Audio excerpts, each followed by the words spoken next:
Hello my lovely students, this is Mansi. Welcome back to the channel. So last session में हमने evaporation के बारे में पढ़ा। अब हम इवेपोरेशन से रिलेटेड कुछ क्वेश्चंस यहाँ पे देखने वाले हैं। पहला है how evaporation cause cooling.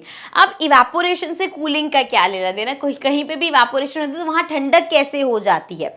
So the process of evaporation uses the energy of the liquid particles, therefore the particle absorb energy from the surroundings in order to compensate for the energy that is being lost in the process of evaporation. This results in the cooling of the surrounding area. इसके लिए मैं बहुत छोटा सा example देती हूँ। Let's suppose मेरे हाथ में बहुत सिली एग्जांपल लग सकता है बट आपको शायद समझ आ जाएगा क्या बात हो रही है। अगर यहाँ पे लेट्स सपोज पानी है, ठीक है, एंड गर्मी बहुत, जैसे स्वेटिंग होती है, ठीक है, पानी भी क्या स्वेटिंग होती है। सो गर्मी बहुत ज्यादा है, ये इवेपोरेट हो रहा है। तो जब इवेपोरेशन का प्रोसेस होता है तो लिक्विड की जो भी एनर्जी है वो ये इवेपोरेशन का प्रोसेस यूज कर लेती है। अब क्योंकि यहाँ पे the particles absorb energy from the surroundings in order to compensate for the energy that is being lost.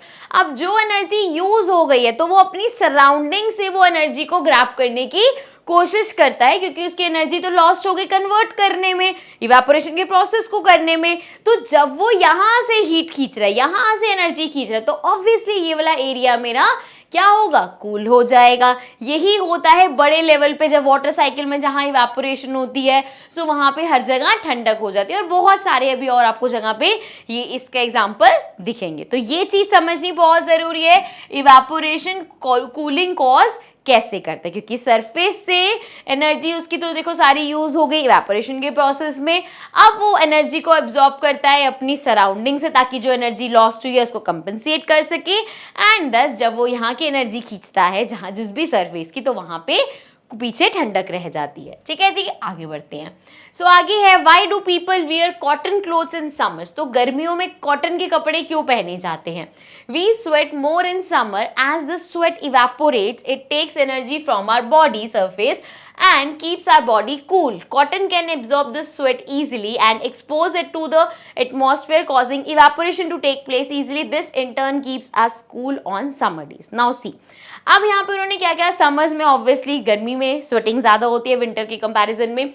सो जब आप बहुत ज्यादा स्वेट करते हो, एज द स्वेट इवेपोरेट, अब ये स्वेट क्या है, पानी ही है, तो ये इवेपोरेट करेगा। अगेन सेम चीज जो लास्ट पढ़ के है, जब पानी इवेपोरेट करेगा, इवेपोरेशन के प्रोसेस में उसकी एनर्जी यूज हो गई। अब वो एनर्जी कहाँ से ले रहे, स्वेट कहाँ से गया है, हमारी बॉडी से, तो वो कहाँ से एनर्जी लेगा, हमारी बॉडी में से ही लेगा। तो हमारी बॉडी तो ठंडी हो जाती है जब स्वेट इवेपोरेट होता है। तो अच्छा चलो, ये तो चलो कूलिंग वाला ही आ गया, यहां तक तो चलो हमें कूलिंग वाले हो गया। अब बात करते हैं भाई कॉटन के कपड़े पहनने से क्या होगा। जब आप जैसे कंपेयर करते हैं साटन के कपड़े से, अगर आपने साटन का कुछ पहना हुआ है तो उसमें पानी एब्जॉर्ब नहीं होता। कॉटन का कपड़ा क्या करेगा, यहाँ पे कॉटन का कपड़ा है, आपका स्वेट आया, पानी उसे फटाफट एब्जॉर्ब किया और हवा के कांटेक्ट में उस पानी को ले आया कि वो इवेपोरेट हो सके। साटन का कपड़ा इतनी जल्दी पानी को एब्जॉर्ब नहीं करेगा एंड वो एक्सपोज नहीं करेगा एयर में कि इवेपोरेशन हो सके, तो इवेपोरेशन टेक प्लेस ही नहीं करेगा। जबकि अगर आपने कॉटन के कपड़े पहने हुए हैं तो इवेपोरेशन टेक प्लेस होगा, जितना इवेपोरेशन ज्यादा होगा उतनी आपकी बॉडी ठंडी रहेगी। ठीक है, तो एक बार फिर से पढ़ लेते हैं। Easy and exposure to atmosphere causing evaporation to take place easily, this in turn keep us cool on summer day, ताकि हमें गर्मी ना लगे। सिंपल। चलो आगे है why do water droplets appear in the surroundings of glass with ice cold water. देखो ये बहुत बार देखा होगा, फ्रिज में से, ये भी छोड़ो, फ्रिज में से एक बॉटल निकाल के बाहर रख दो, थोड़ी देर बाद हम देखते हैं ना उससे थोड़ा थोड़ा पानी आ जाता है। पानी मतलब छोटे छोटे ड्रॉप्स आ जाते हैं। क्या होता है, या एक चिल्ड पानी को स्टील के गिलास में डाल के देख लो, किसी भी कांच के गिलास में डाल के देख लो, तो उस पे बाहर वाटर वेपर्स आ जाते हैं। कैसे आते हैं और क्यों आते हैं, पढ़ लेते हैं। There are water vapor present in the air. When they come in contact with the wall of the glass that has ice cold water in it, they condenses. As a result, their state changes from the gaseous state to liquid state, thus forming tiny droplets on the wall of the glass. So ये हमारा glass है जी, इसमें ठंडा पानी, chilled पानी भरा हुआ है और ये पूरा साथ में एटमॉस्फेयर नॉर्मल एयर है। ठीक है, अब इस एयर में वाटर के ड्रॉपलेट्स हैं। ठीक है, जब वो इसके कांटेक्ट में आते हैं तो अब ये जो ग्लास है भाई ये तो बिल्कुल चिल्ड है, यहाँ के टेम्परेचर के कंपैरिजन में ये टेम्परेचर तो बहुत ठंडा है।